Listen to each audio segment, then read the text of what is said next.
Čaute, ahojte, vítam vás v ďalšom videu. Dnes budem hovoriť niečo o psychike, pretože si myslím, že je to veľmi dôležitá téma pre každého študenta, či už medicíny, ale aj inej vysokej školy, kvôli jednak psychickému zaťaženiu aj stresovému, ktoré vyvíja medicína, ale aj iná vysoká škola svojimi testami, zápočtami, skúškami.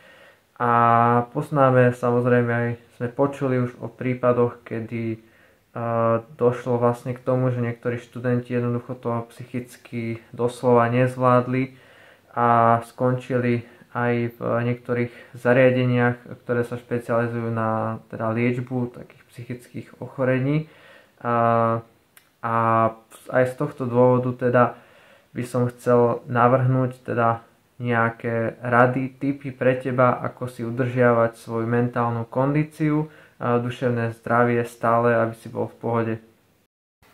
Takže najskôr by som chcel povedať niečo z vlastnej skúsenosti, teda počas semestra ja to mám väčšinou tak, že toho stresu teda není až toľko veľa.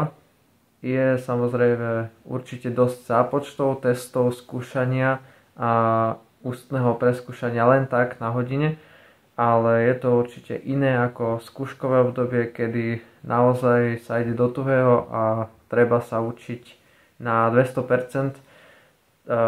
To hovorím teda ako medic zo svojej skúsenosti a je to určite skúškové iný čas ako čas počas semestra, keď si jednak aj so spolužiakmi a počas skúškového samozrejme aj ja chodím von, ale pomenej, oveľa menej počas skúškového, takže skôr sa stále učím a to má tiež aj vplyv.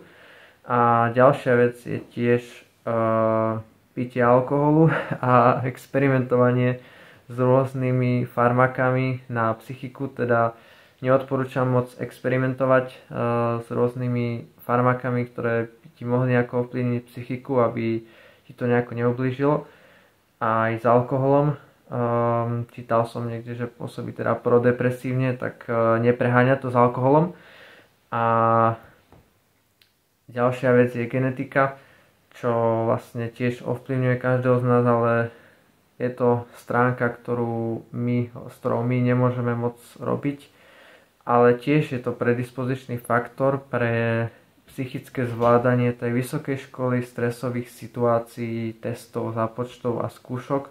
Preto niekto napríklad má väčšie problémy, niekto je perfekcionista, hrozne zvláda jednoducho to štúdium, keď sa mu niečo nepodarí, nejaká maličkosť, a niekto si z toho nič nerobí, je flegmatik, absolútne má v pohode všetko, teda nie je v pohode, ale je mu to jedno. Takže najskôr by som chcel začať prvým krokom, ktorý hovorí vlastne v tom, ako si teda chrániť to mentálne zdravie počas štúdia, že ak máš nejaký stres zo skúšky, z nejakého testu, skúšania, tak sa s tým zver niekomu, porozprávaj sa o tejto tvojej problematike s niekým, zdieľaj to s niekým a určite keď si vypočuješ názory druhých ľudí, sa ti uľaví a určite to polepší v tom psychickom zdraví, keď si vypočuješ názor iných ľudí, lebo ty môžeš mať na to len ten svoj pohľad, ktorý jednoducho je možno dosť skeptický a dosť taký negatívny, ale keď si vypočuješ teda tie názory iných ľudí, ktorí ti dajú nejakú pozitívnu energiu, tak si povieš teda, že nemusí to byť také zlé. Nakoniec zistíš na skúške, že si úplne zbytočne sa stresoval alebo stresoval, a že to bolo úplne, nie že úplne v pohode, ale že alebo možno aj úplne v pohode, ale že to je OK. Druhý taký tip spočíva vlastne dosť v aktivite a konkrétne sa jedná teda o fyzickú aktivitu a cvičenie. Je dokázané teda, nemusím hovoriť, že vedci dokázali alebo takéto veci. Jednoducho cvičenie ti zvyšuje endorfíny a tie ti zase vyvolávajú dobrú náladu, takže to je určite benefit cvičenia. Jednak pôjdeš do iného prostredia, dajme tomu do posilky, robíš niečo pre svoje zdravie, zlepšíš si vlastne kondičku A jeden z tých benefitov je takisto aj tie endorfíny a to, že ti to zlepší náladu. Takisto to platí hlavne, keď dvakrát takto platí, keď sa učíš jednoducho stále za knihami a nič nerobíš, tak môžete tiež bolieť chrbát napríklad, tak si môžeš zaplávať. Takisto získaš endorfíny a aj svalovú hmotu, takže určite to stojí za to. Ďalší v poradí, tretí krok znie teda, že nájdi si čas pre seba, rob niečo, čo ťa baví. To je kľúčom k tomu, aby si sa vyhol nejakému vyhoreniu alebo niečomu podobnému z psychického hľadiska. Musíš robiť niečo, čo ťa baví, naplňa, niečo, čo máš rada, alebo čo jednoducho pričom zabudneš na tie starosti, stres, testy a ďalšie veci okolo školy a tak. A môže to byť kľudne cvičenie, napríklad potom čítanie kníh, počúvanie hudby, nejaká meditácia, hranie hier, čokoľvek jednoducho, pričom sa dokážeš odpútať od tej stresujúcej reality a od tej skutočnosti, že ťa čakajú nejaké testy napríklad.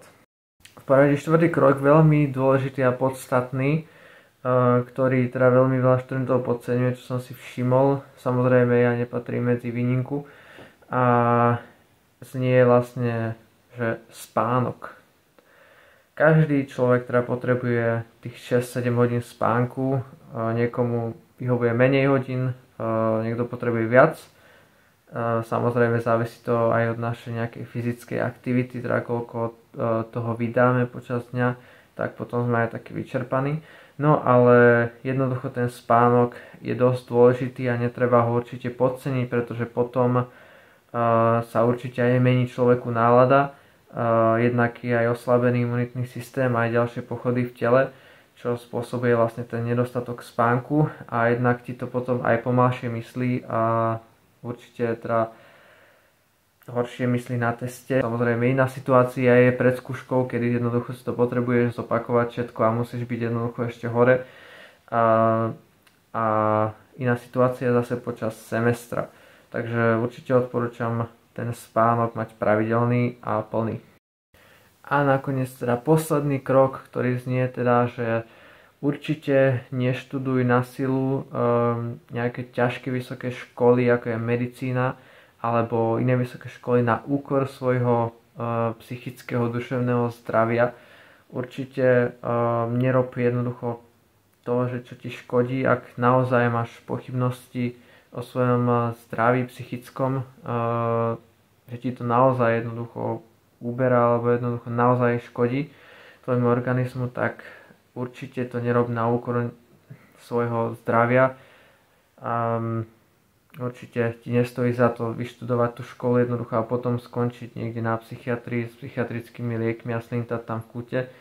To som povedal úplný extrém, ale samozrejme sú aj také prípady a určite študovať na úkor svojho zdravia je vysoká cena a zdravie je určite to najcennejšie, čo máme a prečo aj my teda študujeme, aby sme mohli liečiť iných ľudí, ale samozrejme nezničiť úplne aspoň seba a študovať tak racionálne. Ešte mi napadla jedna bonusová teda rada a tip a to je tiež veľmi užitočná psychická rada, teda že nie porovnávať sa alebo nesúťažiť nejako s druhými študentmi, jednoducho kto je lepší.